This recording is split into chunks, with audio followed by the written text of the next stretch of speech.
जय सेवालाल मित्रांनो, जय शिवराय मित्रांनो. आज सकाळी आईच्या मोबाईलवर एक अचानक अननोन नंबर येतो आणि तो सांगतो की मैं आपका नेबर बात कर रहा हूँ.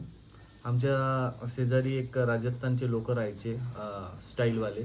तर आईला पण असं वाटलं की तोच असेल अननोन नंबरमुळे. पण जेव्हा मी चेक केलं आणि तो आईला बोलला की 25,000 मी तुम्हाला ट्रान्सफर करतो आणि तुम्ही लगेच मला ते ट्रान्सफर करा. तर आईने त्याला हो म्हणून टाकला आणि मला हा पूर्ण जो विषय होता तो आईने मला सांगितलं. तर मी चेक केलं. अचानक त्याने आईच्या व्हॉट्सअपवर एक 25,000चा फोनपे सक्सेसफुल स्क्रीनशॉट, हे बघ तुम्हाला दाखवतो मी. हे बघा, दिसतोय ना हा स्क्रीनशॉट. इथं माझ्या आईचं नाव शोभा तुकाराम पवार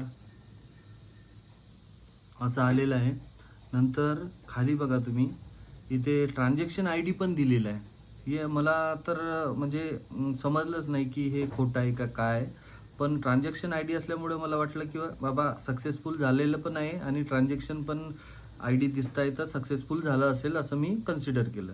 आणि नंतर मी काय केलं, आणि लगेच त्याचा नंतर एक नॉर्मल मेसेज पण आला मला आईच्या नंबरवर. हे बघा, हे सक्सेसफुलचं ट्रान्झॅक्शन आणि हे ट्रान्झॅक्शन आय डी पण आला, तुम्ही बघू शकता. आणि लगेच एक विदिन सेकंडमध्ये मेसेज पण आला. तुम्हाला मेसेज पण दाखवतो मी. हे बघा, 25,000 क्रेडिटेड. आणि मग काय झालं, त्याचा मला लगेच फोन आला आईला आणि तो म्हणतोय कि भाभी जी आप ये नंबर पे जो 25,000 है उसमें से 10,000 ये नंबर पे डाल दो और 15,000 मैं तो आपसे एक 10 मिनट में लूँगा. तुम्ही मग त्याला म्हटलं की फोन नंबर दे. फोन नंबर त्याने मला स्टार्टिंग केलं 000 वरून, 0022 असं काहीतरी त्यांनी अननोन नंबर सांगितला. मी तर चेक नाही केला, पण त्याच्या अगोदर मी काय केलं, फोनपे आईचा चेक करून घेतला आणि बघितलं त्याच्यात तर काहीच पैसे नव्हते, 25,000 आले नव्हते. तो एक स्कॅम होता. आणि स्कॅममुळे आज जर आईने त्याला, मी जर नसतो तर आईने त्याला 10,000 ट्रान्सफर केले असते आणि ते गेले असते, म्हणजे स्कॅम झाला असता आईसोबत.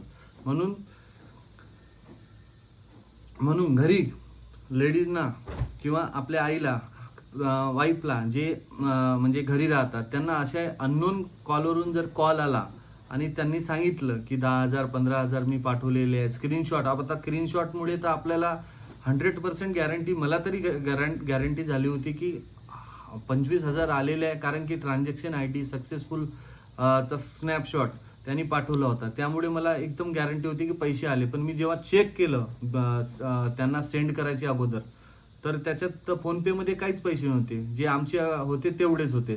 म्हणून आज मी होतो, त्यामुळे हा स्कॅम वाचला, नाही तर आज आम्ही 10,000 नुकसानमध्ये असतो.